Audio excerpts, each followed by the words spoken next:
We are doing lesson number 8 in the quarterly Daniel, and the title for this week is From the Stormy Sea to the Clouds of Heaven. Christ said, John 12:31-32, "Now is the time for judgment on this world. Now the prince of this world will be driven out. But I, when I am lifted up to the earth, from the earth, will draw all to me." So Christ is saying the driving out of Satan is happening at the time of the cross. Okay? And so it seems to me that the cross was the pivotal point in defeating Satan. And it says in Hebrews 2:14 that by his death he destroys him who holds the power of death, that is the devil. So it really seems the cross is the pivotal point. And then after the cross, there's application of what he achieved. And the sanctuary message is really a description of the application of the victories of Christ, which are occurring. When you hear the term judgment, what law lens do you hear it through?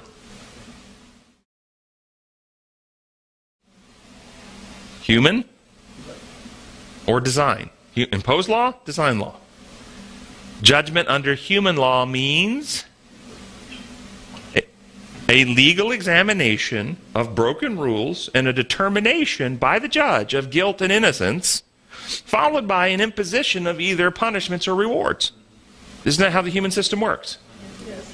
Notice, that's the human system. How much of what we teach about God is simply a retelling of the human law model? Judgment under design law, though, is God judging or diagnosing what's actually wrong, and then God's judging what is the best therapeutic action to take to fix what is wrong. And we're going to unpack more in judgment as we go through. A quick overview in Sunday's lesson of the four animals. A quick overview of the four animals from Daniel 7. 4 beasts followed by a little horn that uproots 3 horns and speaks with great words and seeks to change times and laws. So, the general interpretation of this is that the beasts represent successive kingdoms. And the lion, and we're just going to go through this real quick and then we're going to move on to other issues. The lion with wings represents Babylon. Bear with ribs in its mouth represents Medo-Persia. And that was followed by the leopard with 4 wings and 4 heads, which represents Greece. Followed by the dreadful beast with iron teeth and claws, which represent Rome. Followed by 10 horns, which represent the kingdoms or nations that Rome fractured into. Followed by a little horn with eyes that uproots 3, representing papal Rome. Monday's lesson. And the focus on Monday's lesson is on the little horn and the war that is waged against the saints until the Ancient of Days comes. Now, in this little horn, it rises up at the end of the pagan powers in Rome, and it uproots 3 horns, and it's represented as papal Rome, and it's going to war against the saints until the Ancient of Days comes and does something. What does the Ancient of Days come and do that helps turn the tide of this war? Well, Daniel 7:21 and 22. The Ancient of Days in the NIV comes and pronounces judgment in favor of the saints. The King James reads this way: "Until the Ancient of Days came and judgment was given to the saints of the Most High, and the time came for them to possess the kingdom." So when you hear this idea of judgment pronounced or judgment given, what law lens, again, are you hearing judgment through? If it's the human law lens, then you hear this and judgment was given. Do you hear it this way? Well, it was waiting until God in heaven had a courtroom scene, had a judicial review of events and records, giving a legal pronouncement in favor of the saints. Is that what you hear happening? Well, if you have the human law lens, that's what you hear.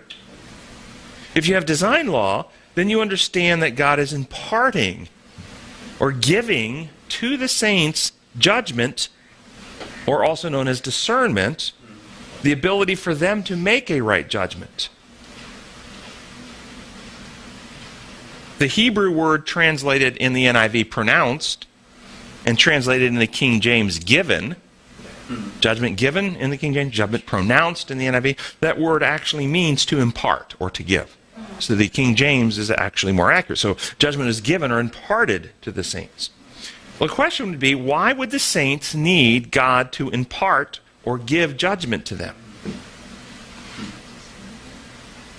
But they didn't have it. Well, they're in a war, right? And the war in Daniel 7 says the little horn is waging war. Well, what kind of a war? 2 Corinthians 10, 3 through 5. Mental, you said. 2 Corinthians 10, 3 through 5. That we live in the world, we don't wage war as the world does. The weapons used are not worldly. They have divine power to demolish strongholds. And we demolish every argument and pretension that sets itself up. Now notice the central thread or central issue in the war. The knowledge of God. And take captive every thought to Jesus Christ. Now, if we're in a war over arguments, pretensions, knowledge, and thought, where's the battlefield? In the mind. And the central issue, according to Paul, is the knowledge of God.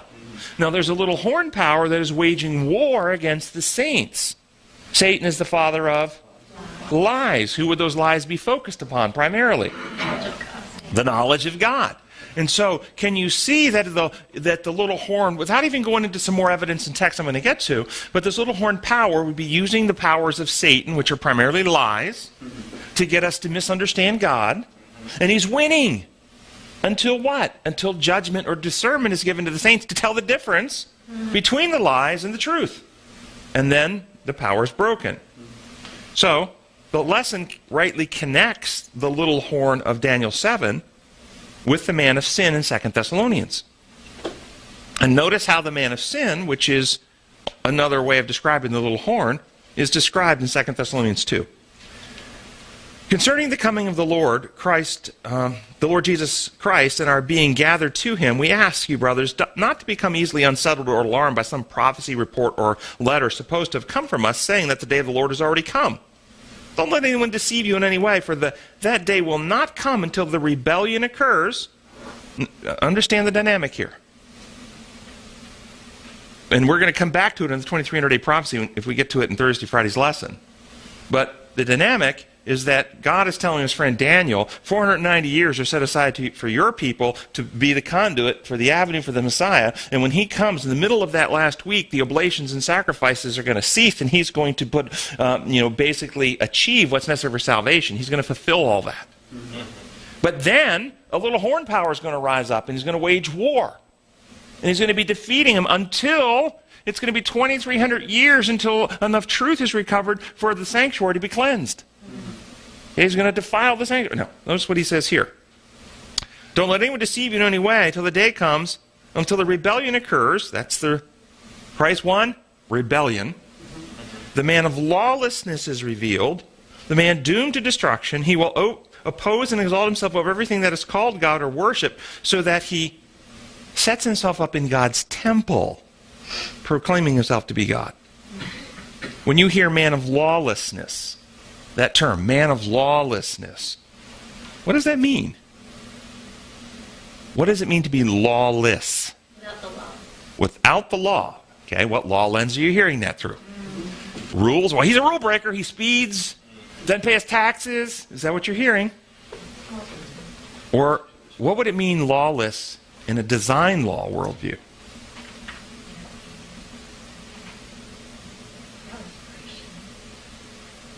Think that through. Outside the protocols. Yes, operating outside the protocols that God built life to operate upon. So breaking the law. Denying they exist. And denying they exist. Yes. Actually reframing everything outside of design law into imperial law. This is the universe. God makes up rules, and God's the one who's the source of inflicted pain, and God punishes rule breakers, this kind of thing. Rather than the truth that God's laws are the protocols of love, truth, liberty, exertion, and so on, and worship, and many more. And that's how reality is designed to work. So he's a lawless person who denies how God actually built reality to work. When he seeks to overthrow, invalidate, disregard, deny God's law, which, and the little horn seeks to do, change times and laws. For the little horn power sets itself up in God's temple, proclaiming himself to be God. What does it mean to set oneself up in God's temple? Does this mean after Christ came to earth, won the victory at the cross, rises again on the third day, ascends into heaven, that sometime in about 60 AD, 30 years later, Paul's writing this, he's telling us that this little horn power, this little man of sin is going to arise, he's going to ride up into heaven, knock Jesus off his throne in heaven, and start reigning in heaven. So what does he mean he's going to set himself up in God's temple? if it's not the temple in heaven. Because much of Adventism is stuck on this idea that the action is happening in heaven in some building. But Paul is telling you that there's a man of sin that sets himself up in God's temple. And if we're going to take the action to heaven, then we're going to have to say this man of sin went into heaven and knocked Jesus off his throne and defiling and reigning there. Now I'm going to suggest to you it's not the temple in heaven, but it's the spirit temple.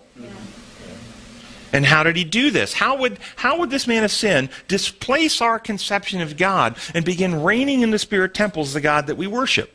Believing lies that he does. Believing lies about God, so that we believe in God, but we have a completely mischaracterization of God. And giving God his attributes. Giving God, and the core central lie, the root lie. God's law operates like human law. God's law operates like human law, seeking to change times and laws. And once the Christian world accepted the lie, God's law works like human law. He makes up rules, and justice requires the rule giver to enforce his rules. And thus, if you disobey, he must punish with death. Then God becomes the source of death. God becomes the one we need to be protected from. Jesus died to pay his Father a legal penalty. And everything gets reframed in a legal lie, rather than the truth that God was in the Son reconciling the world to himself.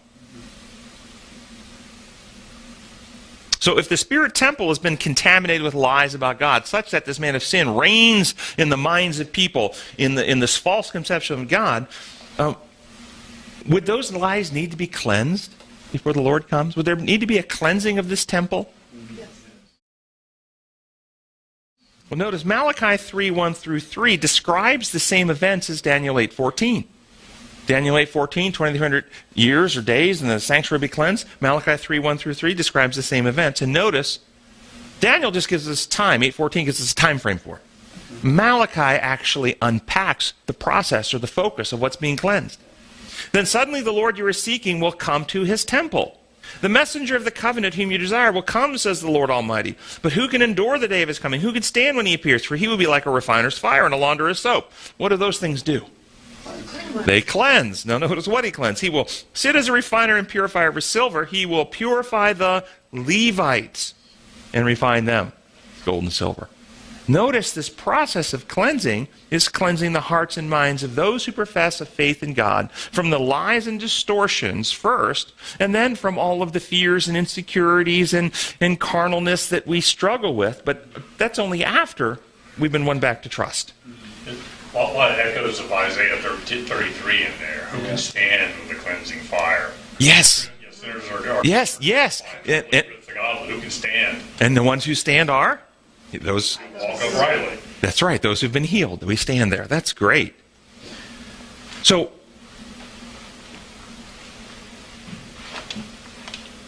God is cleansing people from, one, the lies about him, which keep us from trusting him. And then when we're won back to trust, he cleanses us from sin.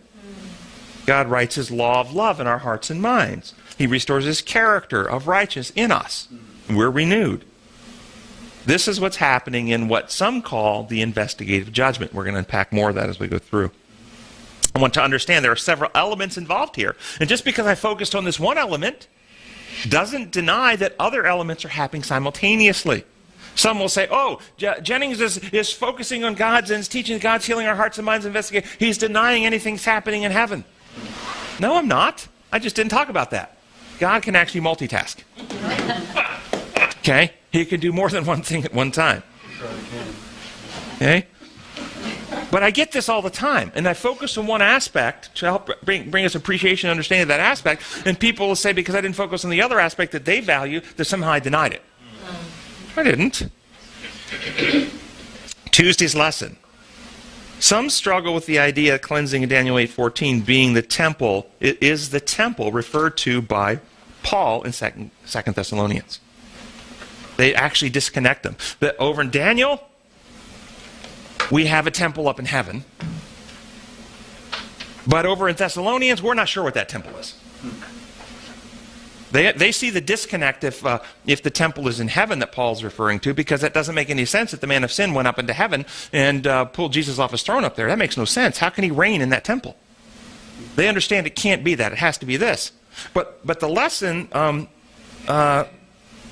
confirms for us that the little horn power and the man of sin are the same.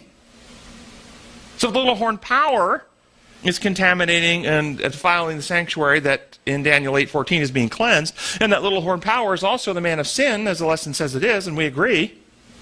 But that temple is not the one in heaven. You see the problem here.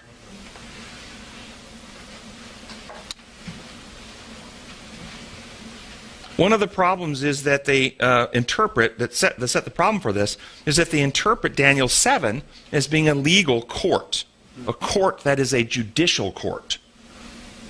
If we take a more straightforward approach and ask what's actually being described, I think you're going to see something else. And so let's just read Daniel 7, 9, 10, 13, and 14. And just ask, what do you, as you read the text, hear being described in this? As I looked, thrones were set in place, and the Ancient of Days took his seat. His clothing was as white as snow. His hair of his head was white like wool. His throne was a flaming fire, and its wheels were ablaze. The river of fire was flowing out from before him. Thousands and thousands attended him. 10,000 times 10,000 stood before him. The court was seated, and the books were opened. In my vision at night I looked, and there before me was one who, like the Son of Man, coming with the clouds of heaven. He approached the Ancient of Days and was led into his presence. He was given authority, glory, and sovereign power. All peoples, nations, and men of every language worshipped him. His dominion was an everlasting dominion that will not pass away, and his kingdom is one that will never be destroyed. What do you hear is the process going on here? The royal court. Coronation. Yes, this is a royal court. The court of heaven is seated. It's a coronation. It's receiving a kingdom or authority. Those who accept the law functions. But if you go to the Bible already believing, hey, you know what? God's law functions like human law. He is a just God. He makes up just laws, and he imposes just rules, and then he polices those justly, and he imposes just penalties. You notice how that word just? Okay, that's how it's always described. But functionally, He's the judge. yes, he's the just judge. Functionally, though, it's always through an imperial lens like humans operate on. And so when you go to it and then you see that, then you falsely believe and you hear words like court, you immediately conclude, well, that's a courtroom. He's sitting as a judge. The books open have to be judicial books. They have to be legal documents. They have to be deeds of behaviors that are going to be investigated, because you already have a premise that it is a judicial process. But what I hear being described is the royal court, and if you actually look at the Hebrew here, which is the Hebrew translated court here, and I won't go through all the Hebrew, but I've got it in the notes for those who want it. From the Theological Word Book of the Old Testament, they describe this word to mean to govern in the whole range of activities of government, the legislative, executive, judicial, or otherwise. So it is much broader than a judicial court. It is the power or authority of the entire sovereignty of God that's being described in this court, which is a royal court. Once we recognize that the court seated is the royal court of the universe, convening for the governmental action of coronating Christ, then we see something much more profound than a judicial process happening.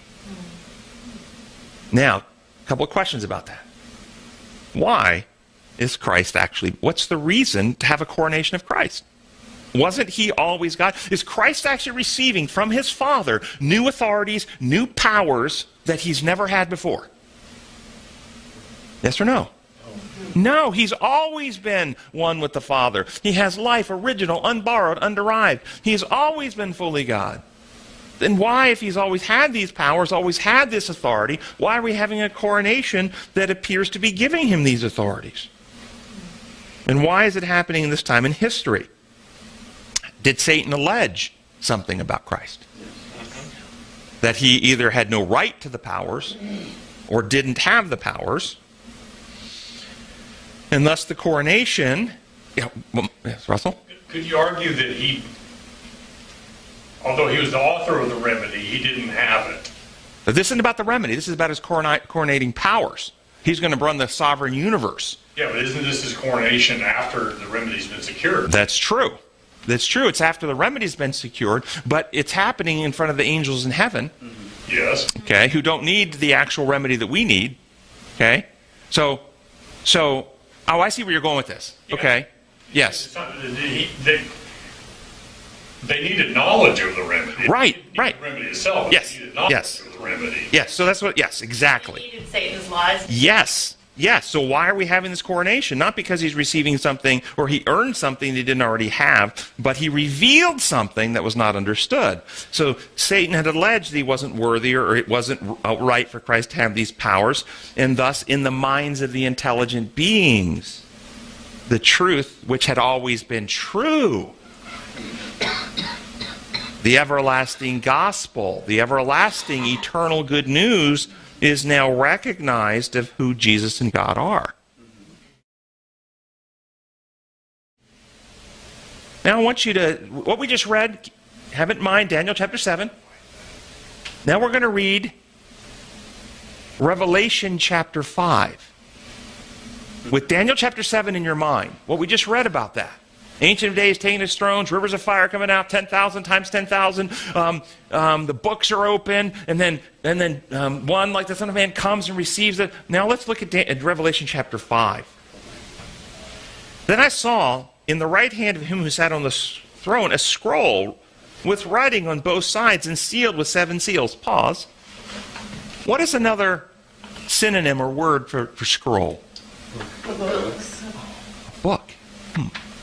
And as we unpack the rest of the chapter, will this book be opened? So are we having a situation where the Ancient of Days has a book and the book is being opened? That's what we read in Daniel 7, isn't it? It just used a different word. People miss it. They don't connect the two. Let's keep going. And I saw a mighty angel proclaim with a loud voice, "Who is worthy to break the seals and open the scroll?" But no one in heaven and earth or under the earth could open the scroll or even look inside. I wept and wept because no one was found who was worthy to open the scroll or look inside. Then one of the elders said to me, "Do not weep. See, the Lion of the tribe of Judah, the Root of David, has triumphed. He is able to open the scroll and its 7 seals." Then I saw the Lamb, looking as if he'd been slain, standing at the center of the throne, encircled by the 4 living creatures and the elders. He had 7 horns and 7 eyes, which are the 7 spirits of God sent out to all the earth. He came and took the scroll from the right hand of him who sat on the throne. And when he had taken it, the 4 living creatures and all 24 elders fell down before the Lamb. Each one had a harp that they were holding, and were holding golden bowls full of incense, which are the prayers of the saints. They sang a new song. Now notice what they sing. Remember this coronation. Why does he need a coronation? Because lies were told. Because heavenly beings didn't fully appreciate the truth of who God was. Notice the Lamb who was slain, who's taken this book, who's about to open this book. And what do they say? "You are worthy to take the scroll and to open the seals, because you were slain, and with your blood you purchased men for God, and from every tribe, nation, and language and people. You have made them to be kingdom of priests to serve our God, and they will reign on the earth." Then I looked and heard a voice of many angels, numbering thousands upon thousands and 10,000 times 10,000. Do you remember in Daniel 7? We have thousands and thousands and 10,000 times 10,000 standing there. This is the same group. They encircled the throne of the living creatures and the elders. In a loud voice they sang, "Worthy is the Lamb who was slain to receive power and wealth and wisdom and strength and honor and glory and praise." Then I heard every creature in the heavens and on earth and under the earth and on the sea and all them in them singing, "To him who sits on the throne and to the Lamb be praise and honor and glory and power forever and more." The 4 living creatures said amen, and the elders fell down and worshipped. Do you hear anything different, or is this just the same experience of Daniel 7 being described in Revelation 5? Do you see it? It's the same process going on, the two things. And what's being described? The intelligences in the universe recognize Jesus as worthy. And Jesus receives all power and authority that he'd already possessed all along, but he receives it in the hearts and minds of the intelligent beings that they now can allow him to continue to possess it that he's always had, but without fear anymore. Okay? You've heard the statement, power corrupts and absolute power corrupts absolutely. This is one of Satan's allegations. Oh, you give him power, we got a ruler over us now. We're not free anymore. And what Jesus revealed at the cross was that even though he had all power at the cross, he wouldn't even use power to stop people from abusing and killing him. He's the one who's safe with the power. Worthy, worthy, worthy is the Lamb who was slain. He has all power. We trust him with the power. We know he'll never abuse the power. We're safe in a universe with him in control of the power. We worship the one with the power because we're safe in his hands. This is part of what was being described here. This is with Daniel 7 in Revelation, and it ends up with this worship.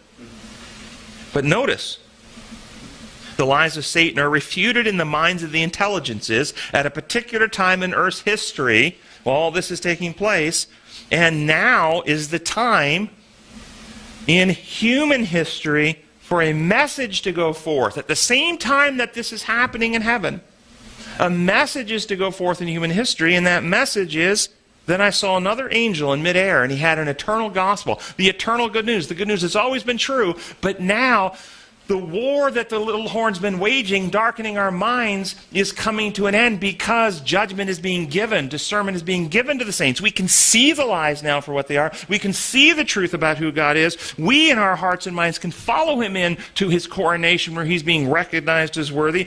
And we can proclaim to all those who live on the earth, every nation, tribe, language, and people, fear God and give glory to him, for the hour of his judgment has come. The time for people to make a right judgment and worship him who made the heavens, the earth, the sea. Stop worshiping this imperial dictator that set itself up in God's temple, proclaiming itself to be God. Instead, reject that and come back and worship him who made the heavens and the earth. This is the message that is to go forward at this time in Earth's history. And we're going to discover that this message has been, again, undermined. Thank you. Perfect word. Undermined by this penal legal thing that keeps warring against the truth about God.